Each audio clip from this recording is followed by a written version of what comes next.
Vamos começar a falar hoje um pouquinho da parte de Solidity. Deixa eu entrar aqui. Vamos falar de Solidity dentro do contexto aí de aplicações descentralizadas que usam blockchain, mais específico blockchain do Ethereum, né? Eu vou falar só uma introdução hoje, não vai dar tempo ainda de cobrir toda a parte de Solidity, mas eu vou falar aqui um pouquinho pegar aqui, de tipos de dados, funções, algumas estruturas, e a gente vai ver boa parte das coisas usando alguns exemplos aqui, né? Então, vamos lá. Então, a linguagem Solidity, ela foi projetada especificamente para desenvolver smart contracts, né? E as linguagens que tiveram maior influência no design dela são essas três aqui, são Java, JavaScript e o C++. Vocês vão reparar que alguns elementos da linguagem são muito parecidos com essas, tá? Então, quem já conhece essas linguagens aqui vai ter uma facilidade maior de entender o Solidity. Tá? O que a gente vai usar aqui para programar, né? Vamos usar o Remix IDE. Tá? O Remix IDE ele suporta 3 ambientes de teste, né? Um JavaScript VM, que a gente já usou na aula passada, que roda dentro do browser. Um Inject Web 3, que basicamente é usar o MetaMask, que a gente não vai ver ainda, só um pouquinho mais para frente.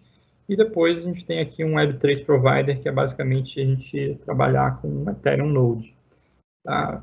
Por enquanto, eu só vou usar o JavaScript VM para mostrar as coisas funcionando aqui para vocês. Aqui tem alguns elementos da estrutura dos smart contracts, tá?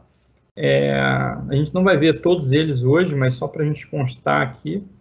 Tá? Então, a gente tem dados ou variáveis de estado que parecem muito com atributos, né, numa classe. A gente tem também uma lista de funções, né, que podem ser, por exemplo, construtor, e no Solidity você só tem um construtor, você não pode sobrescrever construtores. Tá? Existem alguns tipos de função, tá? De funções. Existem função de fallback. Tá? Depois eu vou explicar direitinho do que se trata cada uma dessas. Tá? Função de view, função pura, pública e privada, que a gente já tem uma noção aqui por já ter utilizado modificadores de acesso, né? Quem já trabalhou com alguma linguagem orientada a objeto, e internal e external. Tá? A gente vai começar só olhando coisas mais simples, como, por exemplo, funções públicas e privadas, e construtores, e depois eu falo para vocês um pouquinho mais sobre outras coisas. Tá? Além disso, no Solidity a gente pode ter tipos definidos pelo usuário. Então, são tipos estilo C, C++. Tá? Você define structs e enums. Além disso, a gente tem alguns modificadores e a parte de eventos. Tá? Então, assim, hoje eu vou começar bem devagarzinho, aí, falando um pouquinho de variáveis, funções, como é que funciona. Tá? Então, primeiro, né, Ethereum tem herança, tá? Você pode ter um contrato e você pode herdar de um outro contrato através dessa palavrinha reservada aqui, is. Então, o contrato Standard Policies tem algum código aqui. Você usa ele, por exemplo, se eu falar das políticas do Rio de Janeiro, que é onde esse vídeo está sendo gravado aqui, você tem lá Contract Rio Policies is Standard Policies. Então, você herda tudo que tem nesse cara aqui, ou, digamos assim, quase tudo, né? Algumas coisas você pode herdar e não ter visibilidade, como coisas privadas. E você coloca mais outras políticas aqui dentro. Tá? Então, tem um mecanismo muito parecido aí com herança. Além disso, né, como é que funcionam as funções? A função é definida por a palavra function, tá, onde você tem duas partes, um header e um code. Tá? O header ele é composto por alguns elementos. Então, você tem aqui o name da função, o nome da função, seguido dos parâmetros, e depois um modificador de visibilidade, um modificador de acesso, e uma informação sobre o tipo de retorno, quem são os parâmetros de retorno. Então, repara, assim, tem alguma diferença das linguagens que a gente está acostumado, né? Porque a declaração de modificadores é no final da função, e no final também tem o tipo de retorno. tá? Então, a ordem ela é um pouquinho diferente aí do que a gente está acostumado.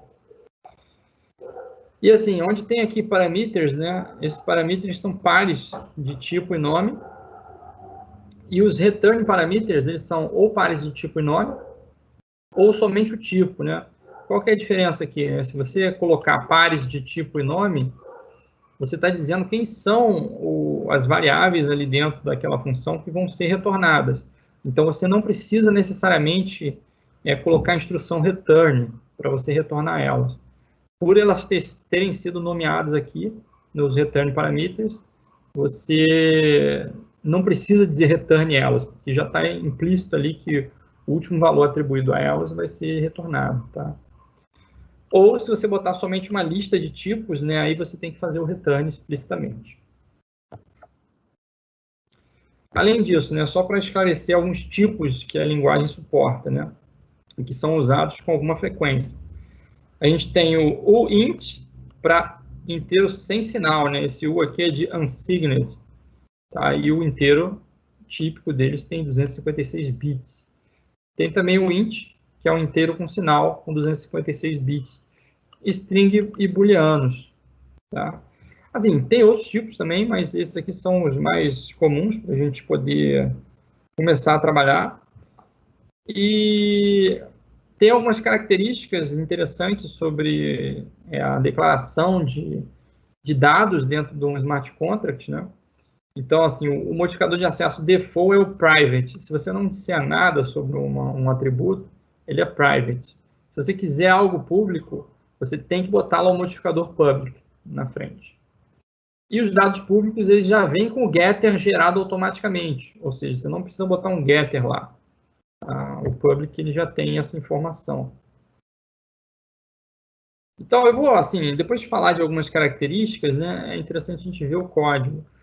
A gente vai ver um primeiro exemplo, que é o Smart Contract do Bidder, né, que a gente faz uma aposta, né, ou um lance em cima de alguma coisa que a gente quer ver se, por exemplo, se for um leilão ou alguma coisa assim, a gente quer fazer essa aposta e depois pegar aqui, ó, se ela é elegível. Então, pode ser que eu tenha, por exemplo, um bid mínimo, tá? Uma característica que quer dizer booleano se ele é elegível ou não, o valor do bid que foi feito e um nome aqui para dizer quem é que fez esse bid, né? Ou como é que foi feito esse bid. Então, esse é um primeiro contrato que a gente vai ver. Por que ele está aqui em UML, né? É recomendado que a gente projete o smart contract antes de efetivamente implementar ele, tá? Porque os smart contracts, pela característica de serem imutáveis, né, depois que você subiu ele para blockchain, primeiro que tem custo, né, pode ter custo de fazer o deploy dele. Segundo que ele vai rodar essa versão que você subiu até você subir outra, né? Então, isso vai ficar registrado lá. Então, é interessante que você não erre, né? Então, para isso fazer o design. Então, eu vou pegar primeiro aqui, para a gente poder dar uma olhada.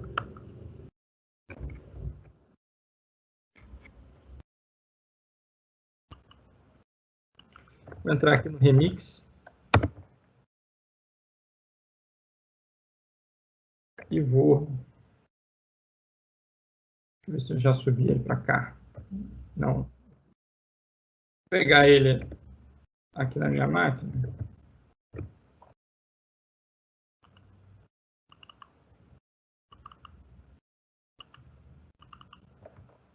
Esse cara aqui. Vou subir ele lá no Teams também para quem quiser fazer o exemplo. Vou subir ele.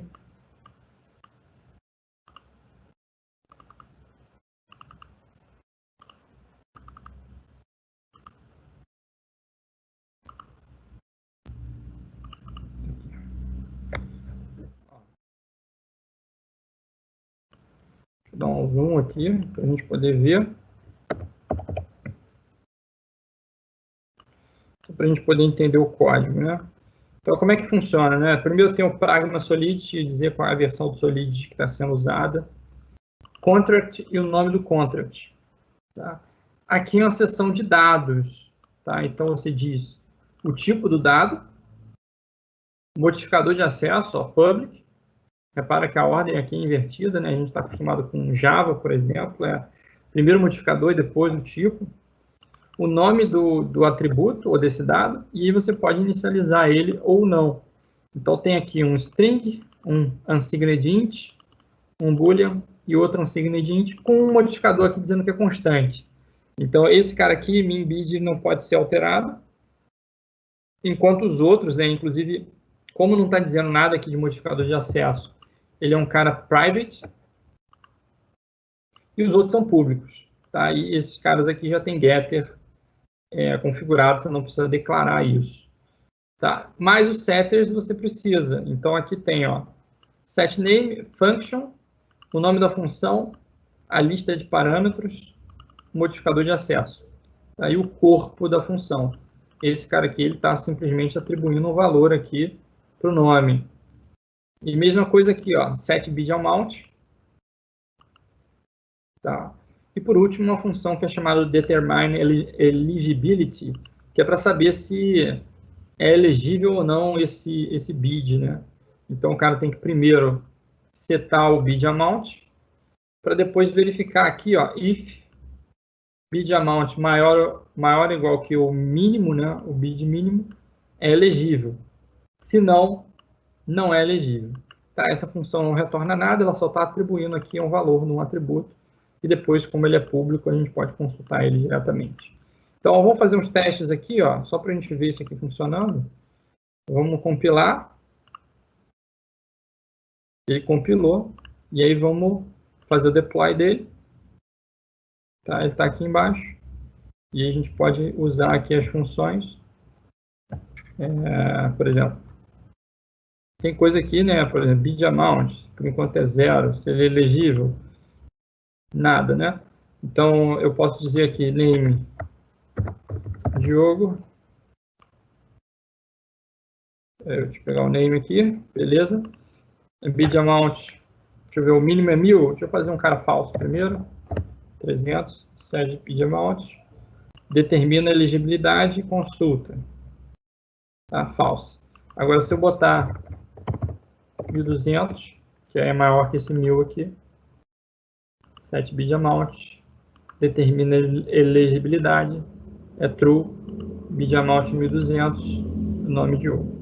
Tá, então, isso aqui é um primeiro exemplo para a gente poder começar a entender, tá, a estrutura do código. Olha só, como a linguagem ela é baseada em linguagens que são baseadas em C, né? A sintaxe aqui das instruções, por exemplo, if, then else, for, while, do while, ela é C-style. Tá? Então, se você conhece a sintaxe lá, C-style de Java, C++, ou até JavaScript, você conhece a sintaxe aqui das instruções de fluxo de controle.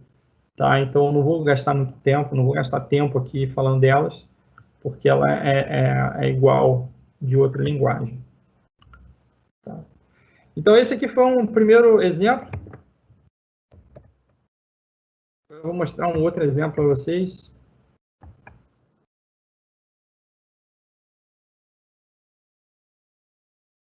Vamos ver um segundo exemplo.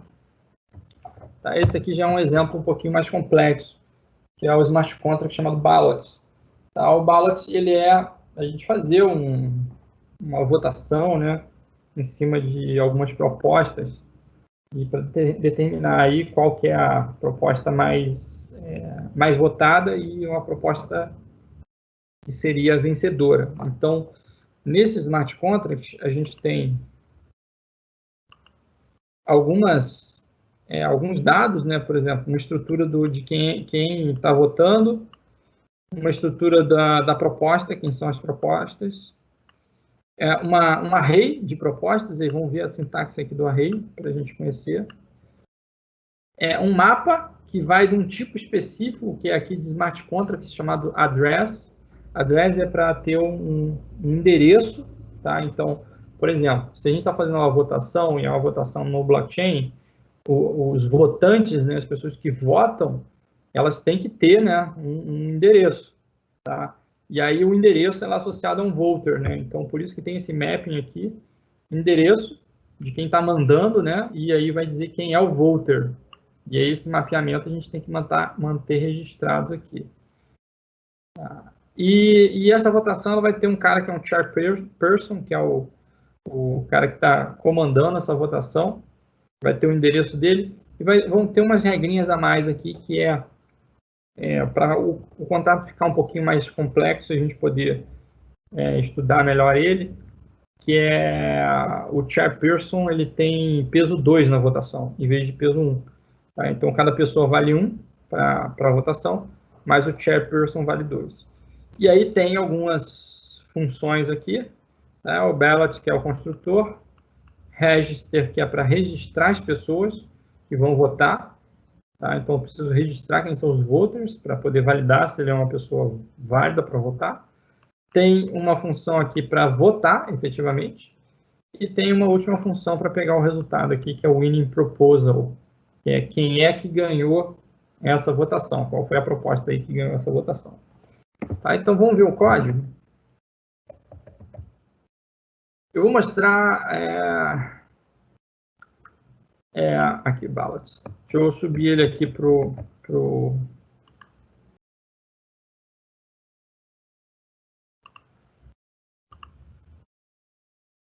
Remix IDE.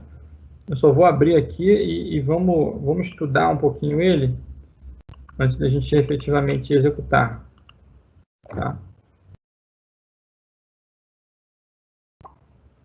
Então, esse ballot, ele tem um exemplo, se você for olhar no próprio Remix IDE, você abrir, ele já vem com um exemplo de ballot, só que esse ballot ele é um pouco mais simples para a gente poder começar a entender a linguagem.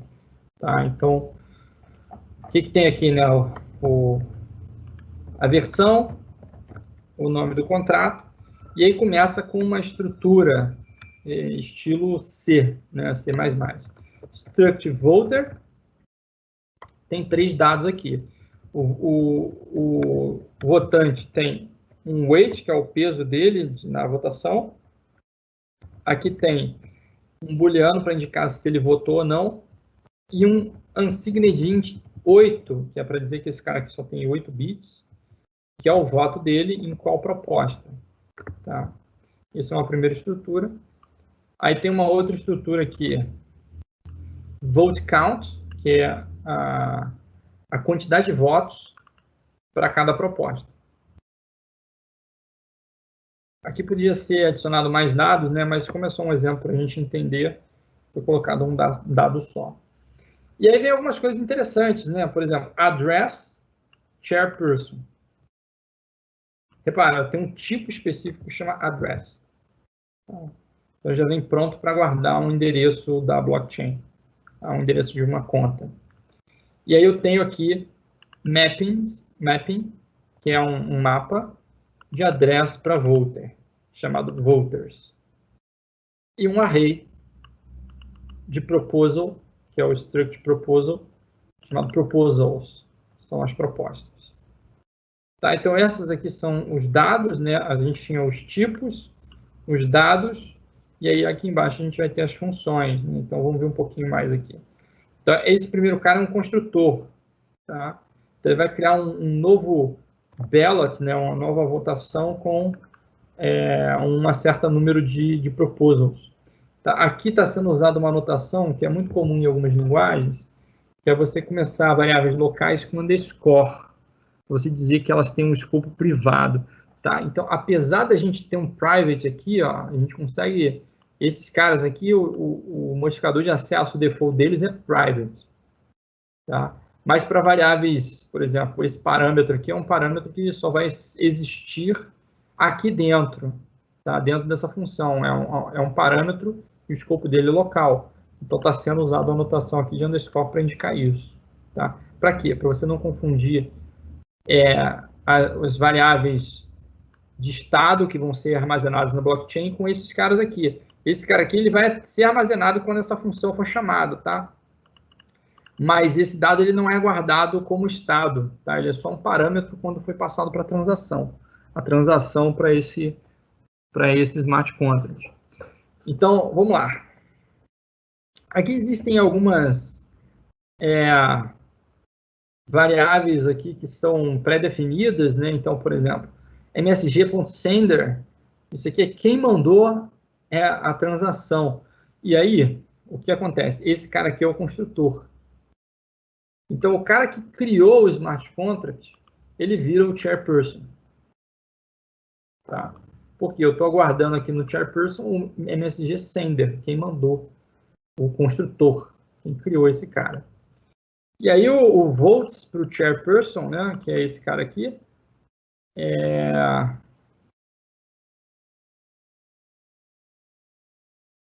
tá, o voters é isso aqui, ó, um map de address para voter, beleza. Ponto weight, usando aquela estrutura, né, então isso aqui resolve para um person, né, tá dizendo aqui, um person não, um voter, né, resolve aqui para um voter e o voter tem o weight, que o weight está aqui, né, e ele recebe 2. E além disso, o proposals.length, isso aqui é um atributo do array, então o array agora tem um number proposals, que é o que foi passado aqui. Beleza? Depois eu tenho a função register. Register significa o quê, né? A gente tem que adicionar os voters, tá? Isso aqui é uma característica do chairperson, né? É uma função dele registrar os voters. Então, tem uma validação aqui, ó. If sender diferente de chairperson ou voters to vote é o cara que vai estar sendo registrado aqui no momento, já votou, né?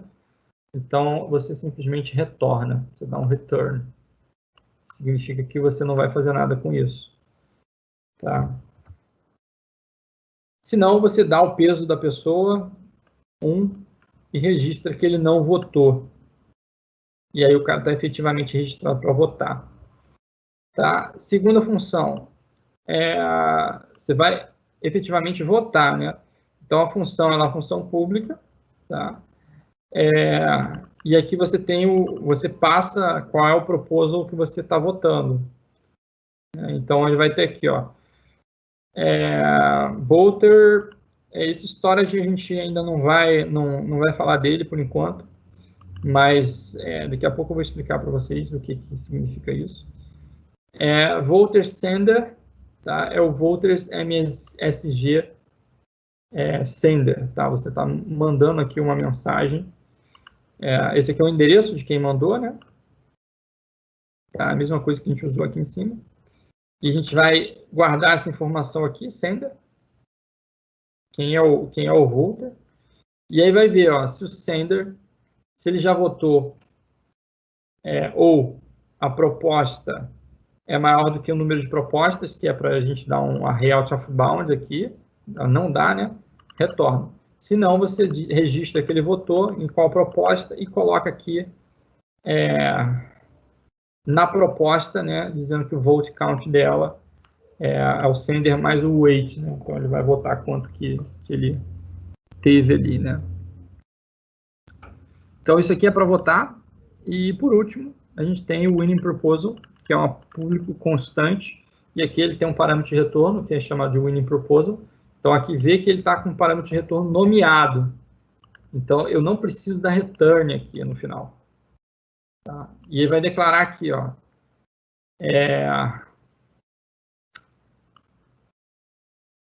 um inteiro sem sinal de 256 bits, que é um winning vote count, que é a quantidade de votações em cada um, né? Então, isso aqui é só uma variável temporária. E aí vai fazer um for, say style for, tá? Usando aqui um contador. Utilizando o índice prop. E aí vem aqui para o proposal ver se o vote count é maior que o winning vote count, né? Então, para cada um ele tá vendo quem foi o mais votado, né? Então, o novo winning vote count, ele é o proposal daquele índice com a quantidade de votações que ele teve, e o parâmetro de retorno, o winning proposal, recebe esse cara, tá? que é essa proposta. O que vai acontecer, né? Quando a gente terminar esse loop aqui, ele vai estar nesse winning proposal quem é o cara que teve mais votos, e aí você não precisa fazer o return, porque ele já está declarado aqui, né? Tá, então é assim que funciona. A gente pode tentar testar aqui, vamos ver se a gente consegue rodar rapidinho.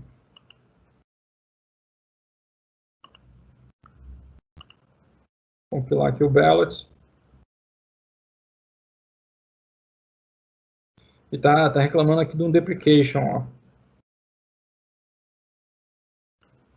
Tá falando que as versões mais novas ele chama constructor. Então teria que vir aqui e trocar, ó. Vamos ver se ele para de reclamar agora.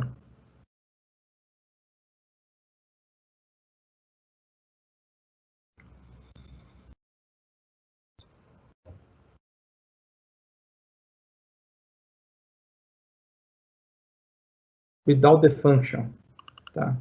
Você tem que tirar o function aqui. Tá, então isso aqui estava com a versão deprecada aí, né? Então vamos usar aqui a versão mais recente. Compilou. E vamos fazer o deploy. Eu vou tirar esse cara aqui que é o Bilha. Fazer o deploy aqui do ballot.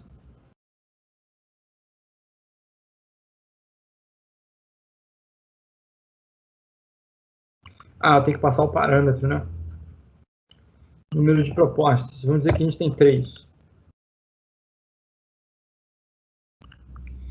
Tem aqui, ó. Aí vamos registrar aqui 3 endereços. Vou pegar desses endereços aqui, ó. Eu tenho esse primeiro endereço que eu fiz o deploy. Então esse cara aqui é o chairperson. Então vou botar o segundo aqui para votar também.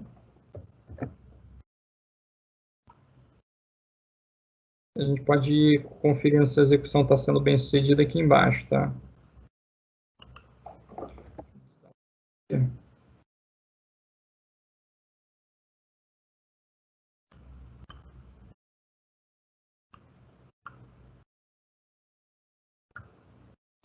Tá indo tudo bem sucedido por enquanto, ó.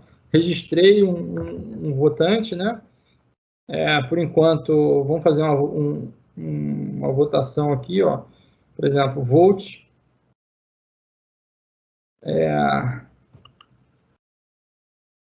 Eu estou mandando, ó, repara, eu estou mandando a transação desse cara aqui. Então, esse aqui, ele é um votante registrado. Eu vou votar para a proposta.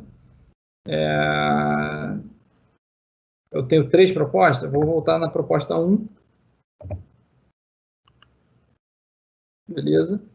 E eu vou pegar, eu que sou o chairperson aqui, ó. Vou pegar esse chairperson, copiar aqui. Não, nem copiar. Aqui eu mudei, ele já está votando esse cara. Esse cara aqui eu vou votar na 2, tá? Vote. Então, a vencedora tem que ser a 2, porque o chairperson ele tem um voto que é maior que a pessoa que está votando. Winning Proposal 2. Muito bem. Tá. Deixa eu tentar aqui, eu só quero saber se ele vai de 1, né?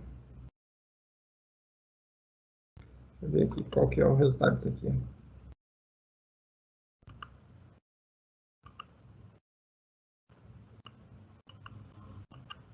Eu não consigo votar, porque eu já votei, né? Tem uma regra aqui.